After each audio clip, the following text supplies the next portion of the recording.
కృష్ణ గారి పీఠ మేరకు బీసీలకు అన్యాయం జరుగుతుంది తెలంగాణ రాష్ట్ర వ్యాప్తంగా బీసీలకు న్యాయం జరగాలని చెప్పేసి అందరూ డిమాండ్ చేస్తూ ఈ రోజు బీసీ న్యాయ సాధన దీక్ష అనే పేరుతోటి ఈ రోజు తెలంగాణ రాష్ట్ర వ్యాప్తంగా ఉన్నటువంటి 119 నియోజకవర్గాలలో మండల కేంద్రాలలో బీసీలు న్యాయ సాధన దీక్ష చేపట్టాలని చెప్పేసి ఆర్ కృష్ణయ్య గారు పిలుపునివ్వడం జరిగింది. ఆ పిలుపుకు మద్దతుగా మిర్యాలగూడలో సబ్ కలెక్టర్ కార్యాలయం ఎదుట బీసీ యువజన సంఘం బీసీ సంక్షేమ సంఘం ఆధ్వర్యంలో ఈ రోజు ఈ సమావేశం ఏర్పాటు చేయడం జరిగింది. దీక్షా సమావేశం ముఖ్య ఉద్దేశం ఒకటే, బీసీలకు స్థానిక ఎన్నికల్లో 42% రిజర్వేషన్లు కల్పించాలి. అలాగే విద్య రాజకీయ రంగాల్లో కూడా ఉద్యోగ రంగాల్లో కూడా 42% రిజర్వేషన్లు కల్పించాలనే డిమాండ్ తోటి ఈ రోజు దీక్ష చేయడం జరుగుతా ఉంది.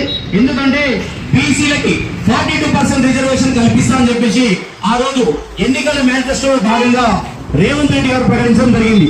ఎన్నికల్లో గెలిచిన తర్వాత బీసీలో 42% రిజర్వేషన్లకి కోర్టు అడ్డంకులు అని చెప్పేసి కూడా కొన్ని సాకులు చెప్తా ఉన్నారు. ఎందుకంటే ఇప్పుడు ఈడబ్ల్యూఎస్ రిజర్వేషన్ తీసుకొచ్చారు. ఈడబ్ల్యూఎస్ రిజర్వేషన్ ఎవరు అడిగారు? రాత్రికి రాత్రి ఈడబ్ల్యూఎస్ రిజర్వేషన్ తీసుకొచ్చారు. వారు జనాభాలో ఎంత శాతం ఉన్నారు ఈడబ్ల్యూఎస్?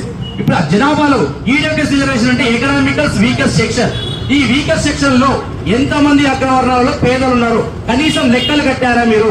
లెక్కలు చేయకుండా జనాభాలో వాళ్ళు ఉన్నది అగ్రవర్ణాలు 6.3%. 10% రిజర్వేషన్ ఇస్తే మా బీసీలు ఆగం కారా అని చెప్పేసి మేము ప్రశ్నిస్తా ఉన్నాం. అంతేకాకుండా బీసీ రిజర్వేషన్లకి అడ్డు జరుగుతున్నా రెడ్డి జాగృతి అనే మాధవ్ రెడ్డికి నిజంగా సిగ్గుండాలని చెప్పేసి మేము ప్రశ్నిస్తా ఉన్నాం. ఈ రోజు బీసీల కడుపు కోత నీకు తగలట్లేదా అని చెప్పేసి మేము ప్రశ్నిస్తా ఉన్నాం. ఈడబ్ల్యూఎస్ రిజర్వేషన్ ని మేము ఆ రోజు వ్యతిరేకించలేదు.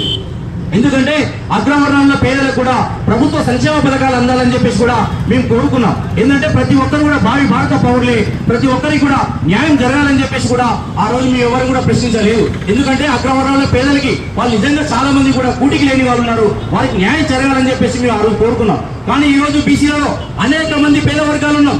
జనాభాలో 64% ఉన్నాం. మాకు ఇస్తాను 42% రిజర్వేషన్లు. వాళ్ళు ఎందుకు అడ్డుకుంటున్నారని చెప్పేసి మేము ప్రశ్నిస్తా ఉన్నాం. బీసీలకు 42% రిజర్వేషన్లు ఇస్తే మీకు ఎందుకు కడుపుమంట అని చెప్పేసి మేము ప్రశ్నిస్తా ఉన్నాం. బీసీలు 42% రిజర్వేషన్ విషయంలో కేవలం ఒక సర్పంచ్ గా, ఒక ఎంపీటీసీగా, ఒక జెడ్పీటీసీగా, ఒక వార్డు మెంబర్ గా మాత్రమే రిజర్వేషన్లు పనికొస్తాయి తప్ప మరి దేనికి పనికిరావు కదా. మామూలు సర్పంచ్లు కావడం కూడా మీకు ఇష్టం లేదా? వార్డు మెంబర్లు కావడం కూడా మీకు ఇష్టం లేదా? జెడ్పీటీసీలు కావడం కూడా మీకు ఇష్టం లేదని చెప్పేసి మేము ప్రశ్నిస్తా ఉన్నాం. అసెంబ్లీలో అత్యధికంగా ఉన్నది మీరు, ఈ రోజు ఓట్లేసేది మేము అగ్రవర్ణాలకి. తెలంగాణ రాష్ట్ర వ్యాప్తంగా 119 నియోజకవర్గాల్లో ఏ ఒక్క ఎమ్మెల్యే గెలవాలన్నా కూడా కావాల్సిన బీసీ ఓట్లే. మీరు గుర్తుంచుకోండి. ఎందుకంటే మీరు గద్దెనెక్కి బీసీలని మీరు అణిచివేస్తా ఉన్నారు. ఈ అణిచివేత ధోరణి మానుకోవాలి. ఈ అణిచివేత ధోరణి మానుకొని మీరు బీసీల దీక్షకు సంఘీభావంగా ఉండాలి, బీసీలకు మద్దతుగా ఉండాలి. లేకపోతే మాత్రం మీకు ఇవే చివరి ఎన్నికలు. ఎందుకంటే ఆ రోజు కోర్టుల తీర్పు జరుగుతున్నప్పటికీ కూడా ఏ ఒక్క అగ్రవర్ణ నాయకుడు కూడా కోర్టు పరిధిలో కూడా పోలేదు. ఈ రోజు బీసీ దీక్షలు తెలంగాణ రాష్ట్ర వ్యాప్తంగా జరుగుతున్నప్పటికీ కూడా చాలా మంది అగ్రవర్ణాలు బీసీల దీక్షలో పాల్గొనడానికి మీకు ఎందుకు సిగ్గు అడుగుతున్నాం? మీ బీసీల ఓట్లు అడుగుతారు, మీకు సిగ్గు ఉండదు. కానీ బీసీల దీక్ష కట్టడానికి మీకు ఎందుకు ఇబ్బంది అవుతుందని చెప్పేసి ప్రశ్నిస్తాను. కాబట్టి ఈ కార్యక్రమాన్ని ఉద్దేశించి మన టీఆర్ఎస్ రాష్ట్ర నాయకులు షోయబ్ గారు వచ్చినందుకు స్వాగతం తెలియజేస్తా ఉన్నాం.